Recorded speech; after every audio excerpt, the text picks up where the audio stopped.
Good afternoon students. आज हम पुनः आगे पौनद्वितिका में 4 पद से आगे का पाठ पढ़ेंगे। सर्वप्रथम मैं पदों को पढ़ता हूँ, इसके बाद उसमें आए हुए कठिन शब्दों की व्याख्या करूँगा। इसके बाद पूरे पद को समझाते हुए उसकी व्याख्या करते हुए उस पर आधारित प्रश्नों को हम हल करेंगे।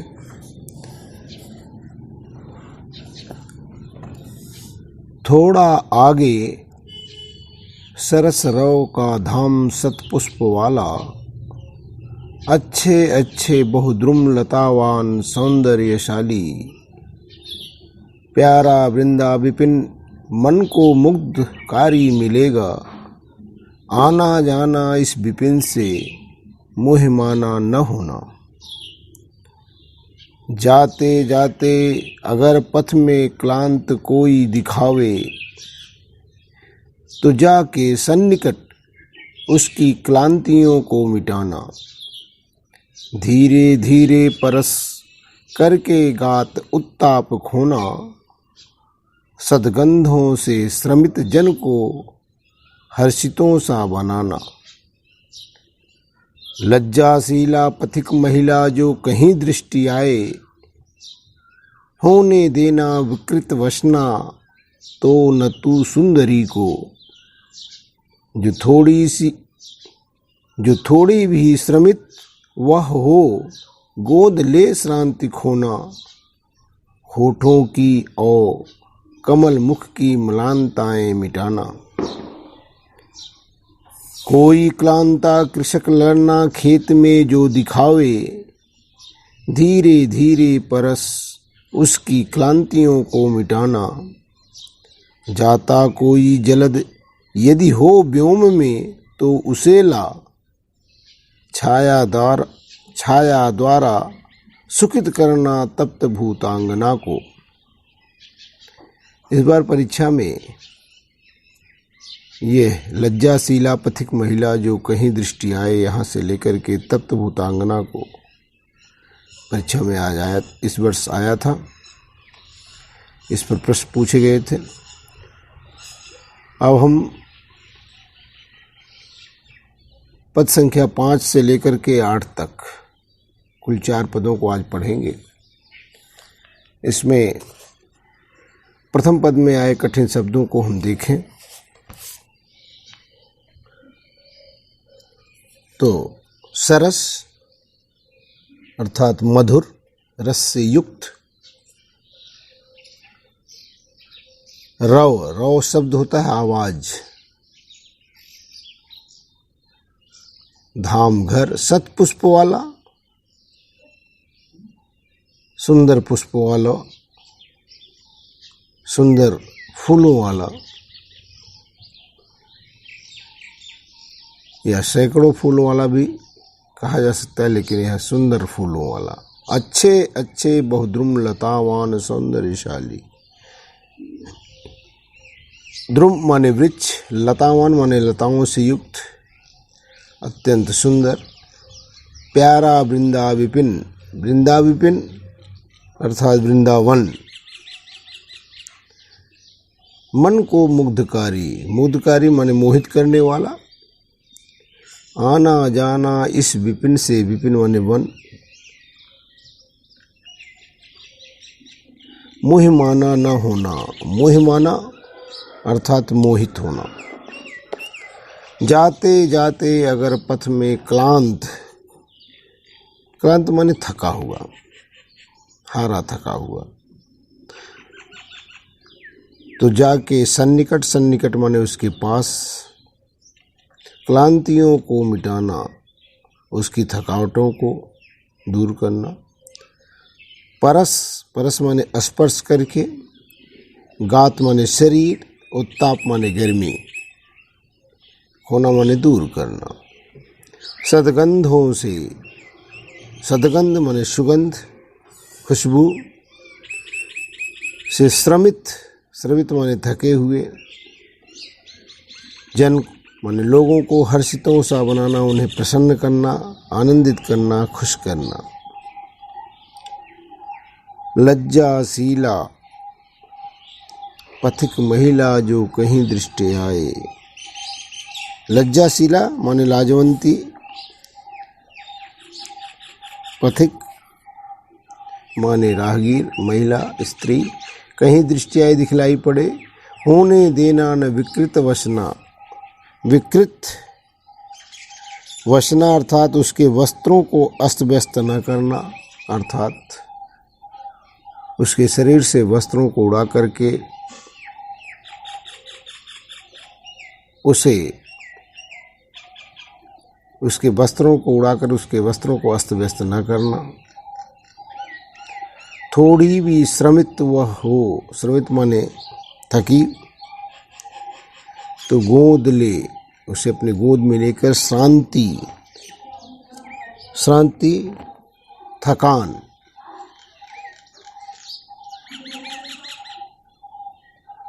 खोना दूर करना। होठों की, उसके ओष्ठों, ओठों और कमल मुख, कमल मुख, कमल जैसे मुख वाली। म्लानताएं, म्लानताएं मलिनता, मिटाना दूर करना। कोई क्लांता, क्लांता अर्थात थकी हुई, हारी, थकी। कृषक ललना, कृषक माने किसान, स्त्री। धीरे धीरे परस स्पर्श करके, क्लांतियों माने उसकी थकावट को दूर करना। जलद माने बादल, व्योम माने आकाश। तप्त भूतांगना को, तप्त माने दुखी, विकल, भूतांगना माने स्त्री। इस प्रकार हमने कठिन शब्दों को देखा। अब हम इसकी व्याख्या पढ़ते हैं, व्याख्या समझाते हैं। थोड़ा आगे सरस रव का धाम सतपुष्प वाला, अच्छे अच्छे बहुद्रुम लतावान सौंदर्यशाली, प्यारा वृंदा विपिन मन को मुग्धकारी मिलेगा। आना जाना इस विपिन से मोह माना न होना। राधा पवन को दूध क्या बनाकर कृष्ण के पास भेजते हुए उसे मार्ग के बारे में परिचय दे रही हैं कि तुम्हें किस रास्ते से जाना होगा, किस मार्ग से जाना होगा। और चूँकि उसकी पहचान भी होनी चाहिए कि जिस मार्ग से जाओगी तो यही रास्ता सही है। कह रही हैं थोड़ा आगे, अर्थात मेरे घर से निकलने के बाद थोड़ा और आगे जा कर के सरस रव का धाम सतपुष्प वाला। राधा ने पवन से कहा कि थोड़ा ही आगे जाने पर तुझे अत्यंत मनोरम वृंदावन मिलेगा, जिसमें सरस रव का धाम सतपुष्प वाला, जिसमें पक्षियों का मधुर संगीत गूंजा करता है और वह मधुर फूलों से लदा रहता है तथा उसमें बहुत सुंदर सुंदर वृक्ष तथा लताएं हैं। प्यारा, अच्छे अच्छे बहुद्रुम लतावान सौंदर्यशाली, उसमें बहुत सुंदर सुंदर वृक्ष तथा लताएं हैं। आना जाना इस विपिन से मुह माना न होना। तू उस वन में इधर उधर भ्रमण करना, क्योंकि वो तुझे आकर्षित करेंगी, तुझे रोकेंगी, तो तुम उस वन में इधर उधर भ्रमण करना, किंतु मोहित होकर वहाँ रुक मत जाना, क्योंकि तुझे आगे जाना है। इसलिए मोहित होकर के उसकी वृंदावन की सुंदरता को देख करके थोड़ी देर के लिए उसमें भ्रमण कर लेना, लेकिन अधिक देर तक उसमें रुकना नहीं। जाते जाते अगर पथ में क्लांत कोई दिखावे, तो जाके सन्निकट उसकी क्लांतियों को मिटाना। राधा कहती है कि हे पवन, जाते जाते यदि मार्ग में तुझे कोई थका हुआ दुखी और व्याकुल व्यक्ति दिखाई दे जाए तो उसके निकट जाकर उसके दुखों को दूर करना, धीरे धीरे परस करके गात उत्ताप खोना, धीरे धीरे उसके शरीर का स्पर्श करके उसकी गर्मी को दूर करना और अपनी सुगंध से, क्योंकि तू वृंदावन से गुजर रही है तो वहाँ खिले हुए पुष्पों की सुगंध तेरे साथ होगी, तो अपनी सुगंध से उस थके हुए व्यक्ति को प्रसन्न कर देना, हर्षित कर देना, प्रसन्न कर देना। लज्जाशीला पथिक महिला जो कहीं दृष्टि आए, होने देना विकृत वसना, तो ना तू सुंदरी को। राधा पवन को समझाती हुई कह रही हैं कि हे पवन, यदि मार्ग में कोई लज्जाशीला लाजवंती स्त्री दिखाई दे जाए तो वहाँ तुम अपनी गति को कम कर लेना, क्योंकि हवा का वेग अगर तीव्र होगा तो वह लोगों को, वस्त्रों को, लोगों के आवरण को क्या कर सकती है, लोगों के वस्त्रों को उड़ा सकती है। तो ऐ प्यारी पवन, यदि मार्ग में तुझे कोई लज्जाशीला अर्थात लाजवंती स्त्री दिखाई दे जाए तो उसके वस्त्रों को मत उड़ाना, अर्थात वहाँ अपने वेग को रोक लेना, अपनी गति को रोक लेना, बहुत धीरे धीरे वहाँ से गुजरना। और जो थोड़ी भी श्रमित हो वह गोद ले श्रांति खोना। यदि वह थोड़ी सी भी थकी हुई प्रतीत हो रही हो, थकित महसूस कर रही हो, तो उसे अपनी गोद में लेकर उसकी थकावट को दूर कर देना और होठों की और कमल मुख की म्लानताएं मिटाना। तो खेतों में काम करते करते या राह में चलते चलते उसके जो कमल जैसे मुख की मलिनता को अपनी शीतलता से, अपने स्पर्श से तुम दूर कर देना। कोई क्लांता कृषकलन्ना खेत में जो दिखावे, धीरे धीरे परस उसकी क्लांतियों को मिटाना। ऐ प्यारी पवन, यदि खेत में काम करती हुई, कार्य करती हुई कोई किसान स्त्री दिखाई दे जाए तो धीरे धीरे उसके शरीर का स्पर्श करके उसकी संपूर्ण थकावट को दूर कर देना। जाता कोई जलद माने बादल, यदि कोई यदि आकाश में कोई मेघखंड जा रहा हो, बादलों का टुकड़ा उड़ता हुआ जा रहा हो, तो हवा में यह शक्ति होती है कि वह बादलों के टुकड़ों को अपने साथ जहाँ चाहे वहाँ तक ले जा सकती है। तो ऐ प्यारी पवन, यदि आकाश में कोई बादल का टुकड़ा दिखलाई दे रहा हो, मेघखंड जा रहा हो, तो उससे उड़ाकर आप उसके ऊपर लाकर उसे छाया कर देना, जिससे उस स्त्री को शीतलता प्राप्त हो। छाया द्वारा सुखित करना, अर्थात उस बादल की छाया के द्वारा उसे आनंद प्रदान करना। तप्त भूतांगना को, अर्थात उस व्याकुल तप्त स्त्री को बादल की छाया द्वारा उसे आनंदित करना, उसे प्रसन्न करना, उसकी थकावट को दूर करना। यहाँ तक हमने इसकी व्याख्या को देखा। अब चूँकि परीक्षा में प्रश्न आते हैं, अब हम इन चारों पदों पर आधारित जो प्रश्न बनते हैं उन प्रश्नों को पढ़ेंगे, साथ साथ इसका उत्तर भी देते चलेंगे। आप लोग कॉपी में इसका उत्तर लिखते चलेंगे। तो पहले हम 5वें और 6वें पद को देखते हैं। इसमें प्रश्न बनता है, प्रस्तुत पद्यांश के कवि व शीर्षक का नामोल्लेख कीजिए। अर्थात इस पद्यांश के शीर्षक का नाम क्या है और उसके कवि का नाम क्या है। जैसा कि हम तो अच्छी तरह से विदित है, इसके शीर्षक का नाम है पवन दूतिका और इस के रचयिता, इसके कवि हैं अयोध्या सिंह उपाध्याय हरिऔध।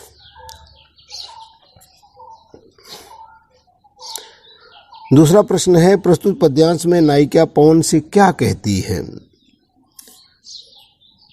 तो प्रस्तुत पद्यांश में नायिका अर्थात राधा पवन को मथुरा जाने के लिए कहती है, साथ ही उसे मार्ग में मिलने वाले मनोरम स्थलों एवं दृश्यों से भी अवगत कराती हुई उससे मोहित न होने लेकिन दीन दुखियों के कष्टों को दूर करने के लिए कहती है।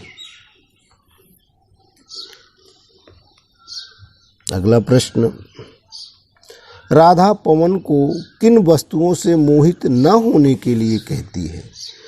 राधा पवन से कहती है कि मथुरा जाते समय उसे मार्ग में वृंदावन जैसे रमणीय स्थल मिलेगा, जहाँ विभिन्न प्रकार के पुष्प खिले होंगे, पक्षी चहचहा रहे होंगे, अनेकानेक प्रकार के वृक्ष होंगे। ये सभी तुम्हें अपनी ओर आकर्षित करेंगे, किंतु तुम इन पर मोहित न होना अर्थात आकर्षित न होना।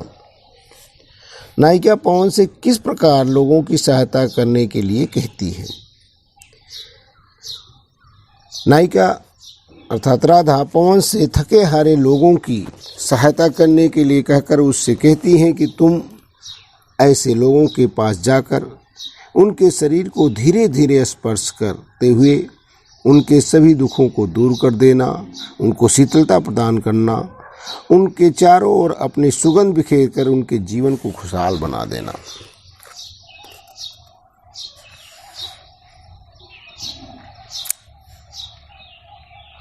प्रस्तुत पद्यांश की अलंकार योजना का संक्षेप में वर्णन कीजिए, अर्थात इसमें कौन कौन से अलंकार प्रयुक्त हुए हैं।